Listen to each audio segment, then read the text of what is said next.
Hey all, welcome back to Mega Man Unlimited. Let's just jump back right into it, where I left off. Oh, this cutscene again. I think I already showed this off. Anyways, from here, you could really go, if you're following the order I took, there are several different options that would lead you to a weakness. You could go to Jetman and have his weakness, but I'm gonna opt for Trinitro Man.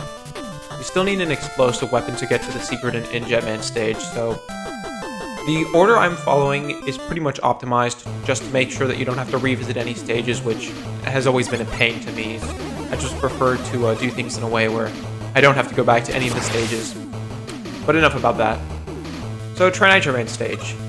Really graphically nice. This hard song that reminds me of Solar Man, which is just awesome.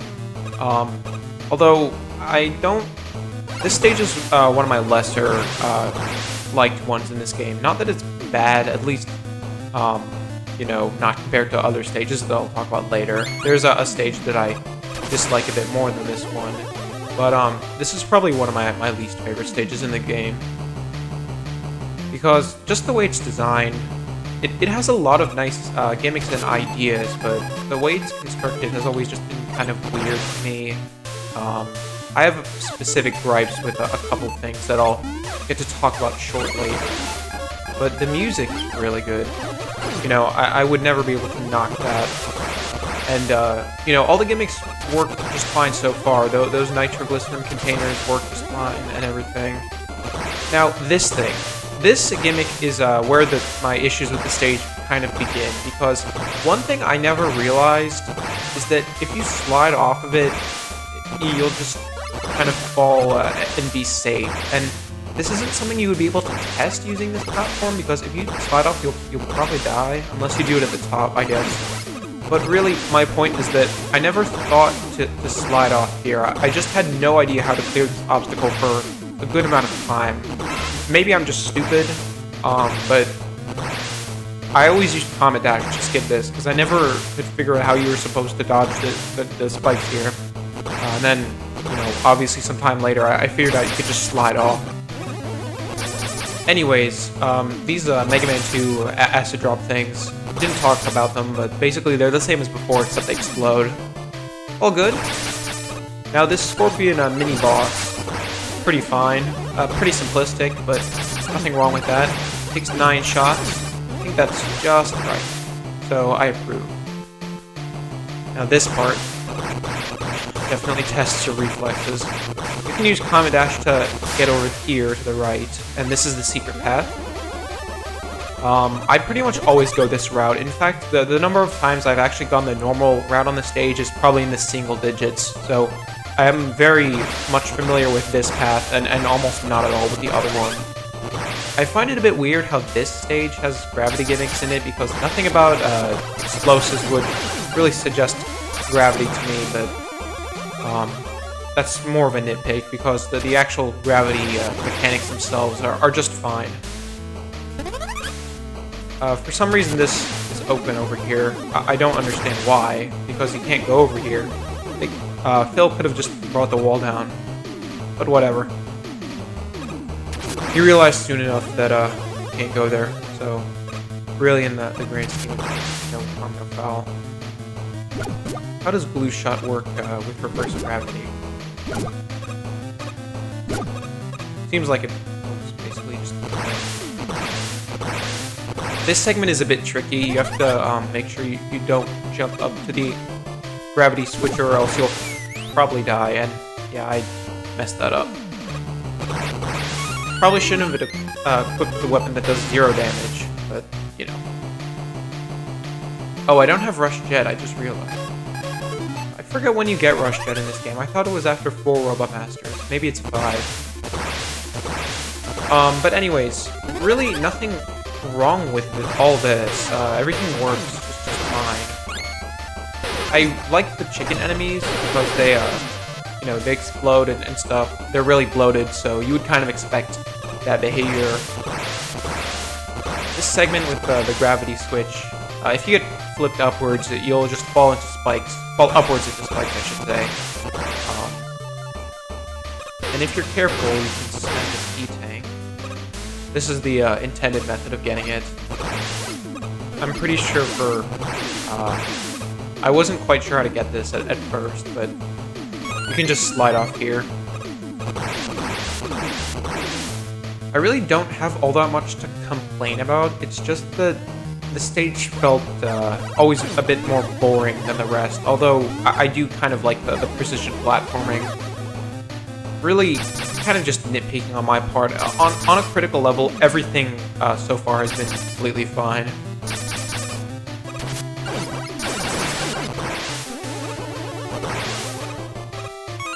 Mini E-tank grab, that's just fine.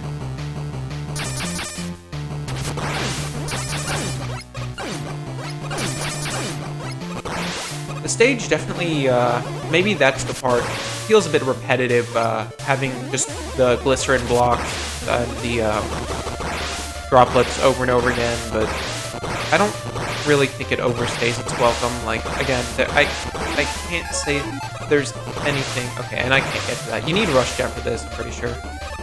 But, you know, whatever. We'll just pass on that.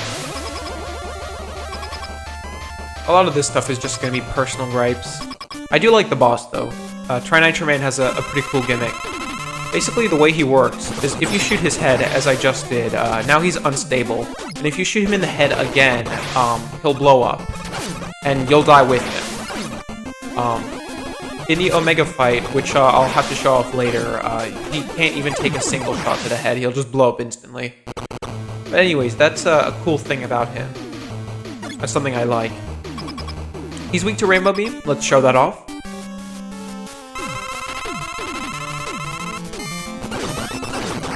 I think that works just fine. I find it a bit weird how it only does 2 damage to him, but since it damages him so fast, it's just fine. Speaking of which, I haven't shown much of Rainbow Beam off. I'll have to do that in the next stage. I'll do that right now, just after this transition.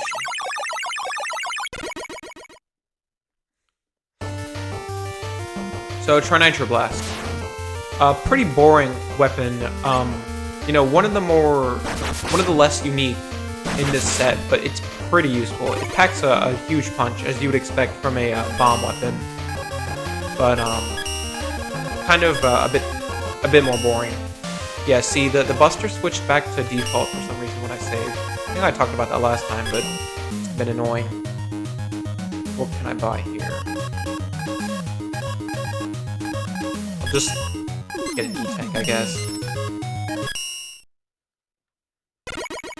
The beat and spike items are probably more useful for lesser acclaimed players.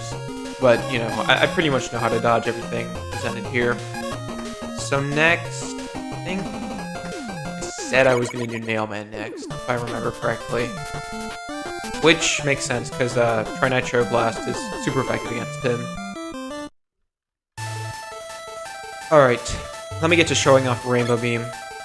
Alright, so basically the way this weapon works is it fires a super fast beam, and then you can activate it, just like Drill Bomb, and it does damage over time. It's pretty useful on these enemies, actually, so that was a good chance to show it off. The Mets are back from Glue Man stage, and they fit here too. You know, they're construction enemies. This seems to be a construction site. I really love the palette in this stage, speaking of the orange and yellow. Quite nice. I really like the sound effect that Rainbow Beam makes too, the laser part. I like notched on that block. If you look at the footage again, that was pretty weird. I like touched it but fell off. That was weird.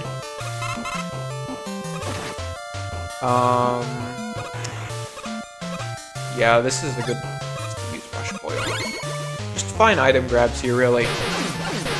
Some use for the ground crawling property of Yo-Yo Cutter. Nice.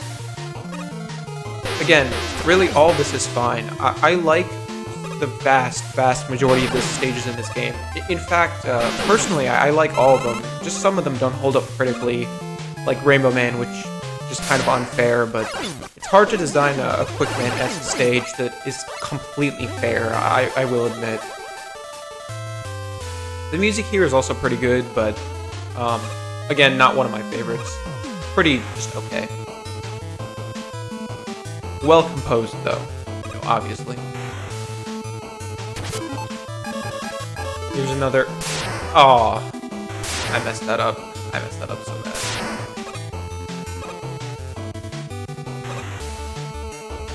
Alright, I'll equip Comet Dash prematurely this time. See if I can grab them. Alright, there we go. That's how it's done.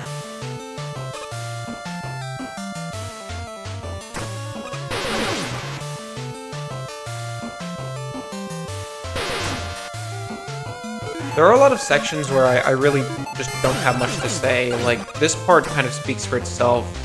The vertical guts lifts, you know, these work pretty much just fine.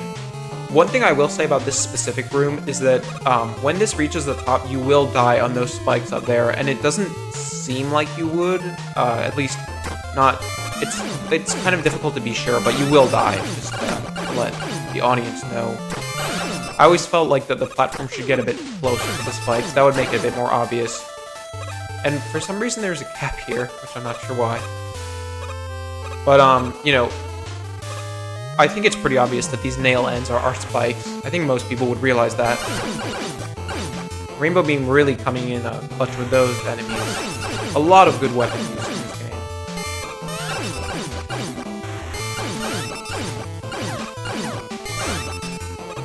Yeah, Rainbow Beam has a lot of usefulness in this stage. Pretty good weapon in general, in fact. Nice, a light. Ouch. Just barely out of reach. Yo-Yo Cutter works, though.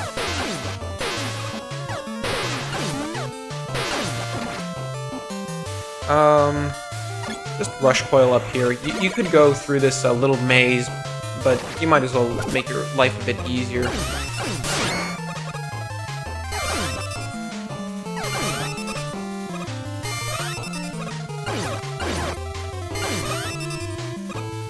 Upcoming is a pretty cool mini-boss.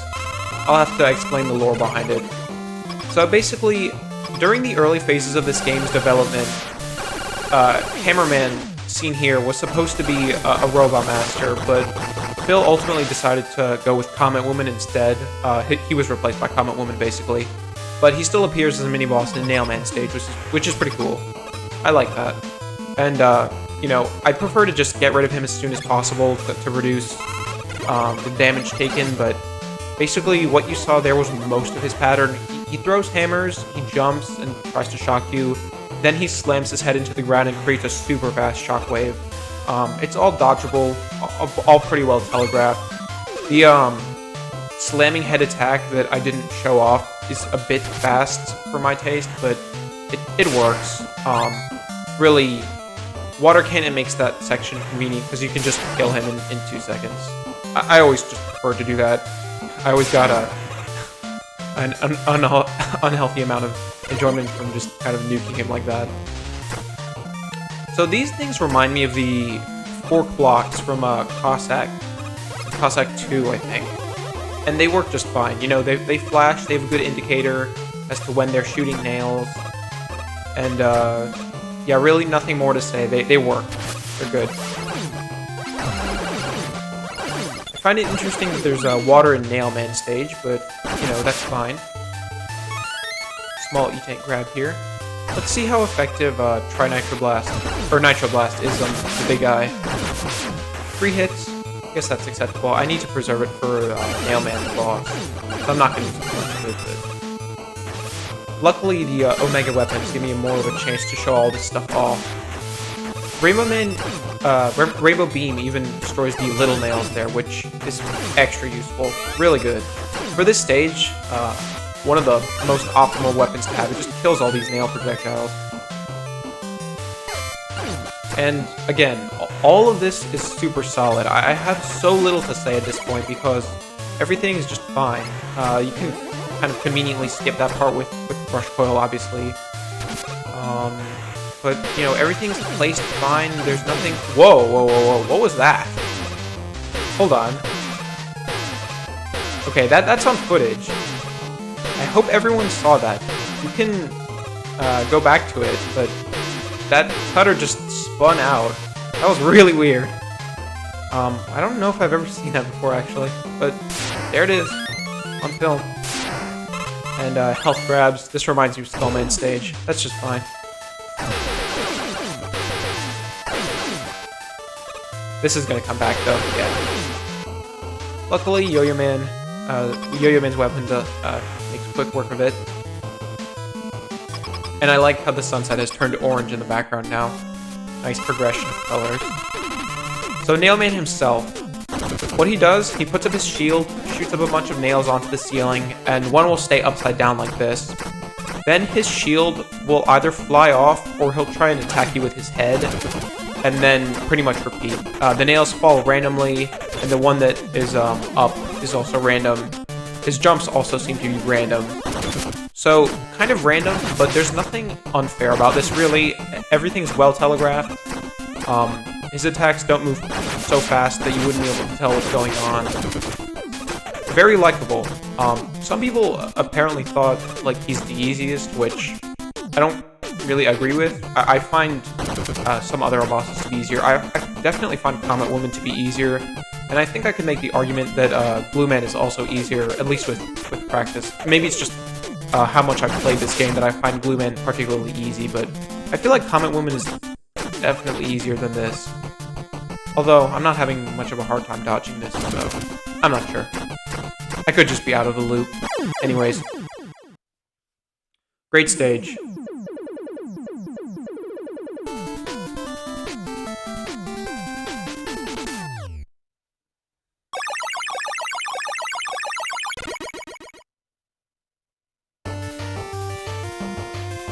So as you would expect from the fight, he has a shield weapon, Nail Shield.